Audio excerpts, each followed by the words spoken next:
Olá, mais uma vez nos encontramos aqui. Eu sou Stefano Fonseca, advogado, encarregado de proteção de dados pessoais, ou DPO.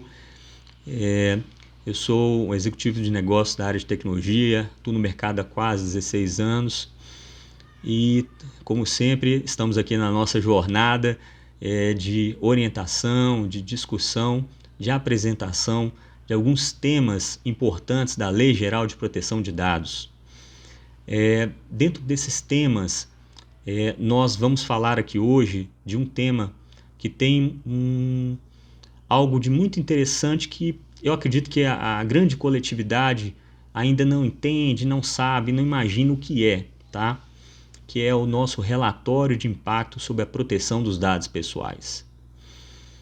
Bom, quem não é da área do direito digital, quem não é da área da tecnologia, aquele advogado que trabalha com afinco, mas não está familiarizado, fique tranquilo, nós vamos tentar explicar um pouquinho de uma maneira tranquila que vocês possam compreender, né?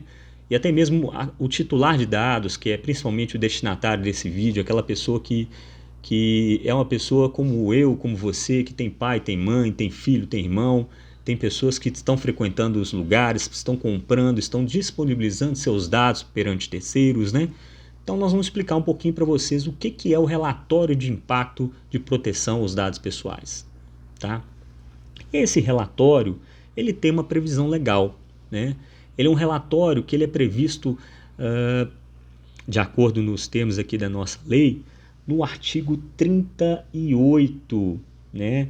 Ele é conhecido como DPIA, PIA ou IPD, e tem outros nomes tantos aí, né? Relatório de Impacto de Proteção dos Dados Pessoais. O que esse danado desse relatório tem, né, que nos chama tanta atenção? Por que ele é importante para nós aqui trazermos esse assunto?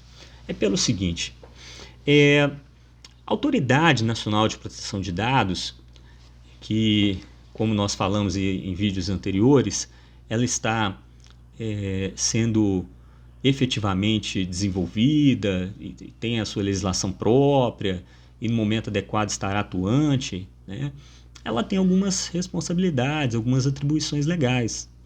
Então, a Lei Geral de Proteção de Dados, ela nos mostra que no artigo 38, a inteligência do artigo nos mostra que ela poderá determinar que o controlador ele elabore um relatório de impacto à proteção dos dados pessoais, inclusive os dados sensíveis referentes às suas operações de tratamento, nos termos de regulamento observados os segredos comercial e de indústria, né, industrial. Então, tá, Stefano, beleza, você me explicou um pouquinho sobre o início desse artigo, falou do relatório e até agora eu estou sem entender o que isso quer dizer. Vamos lá, gente. Você tem aqui o controlador. O controlador é uma empresa, é um CNPJ. Essa empresa, ela tem acesso aos dados pessoais das pessoas, que são chamados os dados pessoais dos titulares, tá? E aí, ela vai coletar esses dados e ela vai armazenar esses dados, sejam eles dados eletrônicos, digitalizados, sejam eles dados físicos, impressos, e sejam eles dados desestruturados, mas são dados identificáveis, identificados ou identificáveis. São dados que podem levar à identificação de um titular. E, portanto, eles estão abarcados aqui no conceito de dados, né, de proteção de dados pessoais. Tá? Eles têm a ver com a sua intimidade, com a sua privacidade. Então, essa empresa, quando ela armazena todo esse processo de coleta, de armazenamento, de tratamento. O que é o tratamento? Ela acessa, ela faz um cadastro para emitir uma nota fiscal, ela analisa o seu dado para verificar se tem por exemplo, um crédito, né? Ela compartilha com um terceiro para verificar uma relação que ela tem de parceria com uma empresa, que eu vou dar 2 exemplos para ficar claro para a gente, né? Imagine um hotel, por exemplo, que ele recebe uma pessoa que vai se hospedar no hotel e aí a pessoa passa todos os dados e esse hotel ele tem parcerias com empresas de turismo, agentes de turismo, terceiros. E aí ele disponibiliza esses dados para esses terceiros, né? Isso aqui é um caso hipotético, tá, gente? para poder nos ajudar a entender.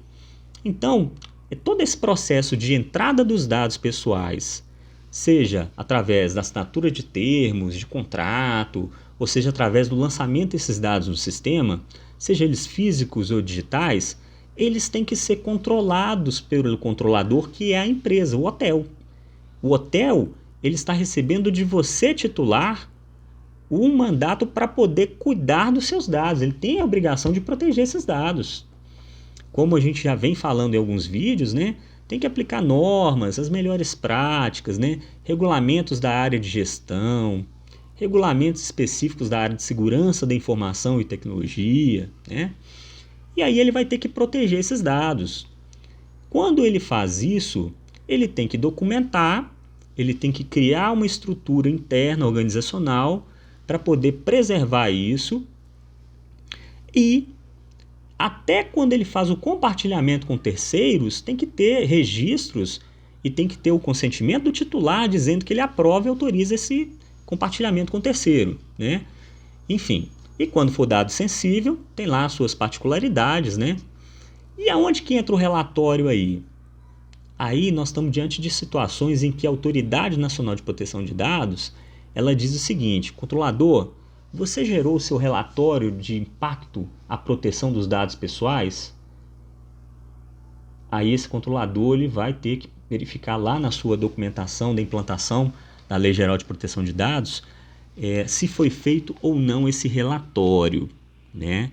E esse relatório ele vai exatamente evidenciar quais são os riscos e qual é o grau de risco que existe para os titulares que estão com seus dados armazenados nessas estruturas internas dos clientes, dos controladores, sejam eles um hotel, uma agência de turismo e mais. Esse relatório vai mostrar, por exemplo, no nosso caso hipotético aqui, se eu compartilho dado com uma agência de turismo, se esse compartilhamento ele prevê que eu, hotel, que assumo a figura de controlador, e a empresa de turismo lá, que assume a figura de operador, se ambos temos mecanismos para controlar e para gerenciar, garantir a proteção e a privacidade desses dados dos titulares. Uma vez que não haja isso, esse relatório ele vai apontar essa situação. Ou, por exemplo, um caso muito comum, o controlador ele tem lá a sua operação, que é um data center interno, onde ele tem servidor, e o servidor, existe um servidor.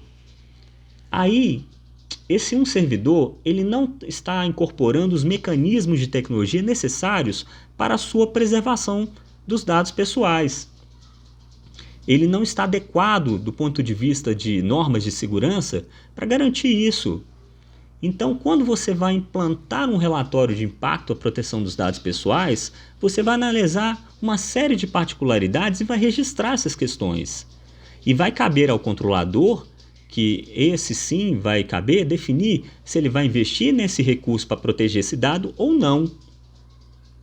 Então, esse relatório ele vai ter graus de riscos, aqueles graus que são aceitáveis ou não aceitáveis, e o controlador, mediante a profissionais especializados em várias áreas, né, inclusive na área de proteção dos dados, né, pessoais, irá analisar.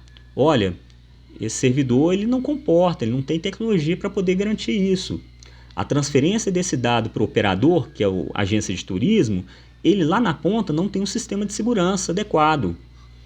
E aí, eu vou correr esse risco? Então, essas questões devem estar evidenciadas ali nesse relatório.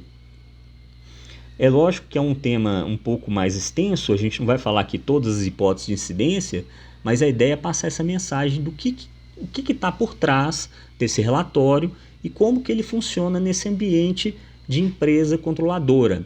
Como que a autoridade pode exigir esse relatório. Por hora, é um tema rápido, é uma mensagem rápida para vocês e muito importante porque ele tende a trazer a proteção para nós, os titulares. É um tema de grande importância e eu espero mais uma vez ter colaborado com vocês e desejo a todos um grande abraço, sucesso e felicidades.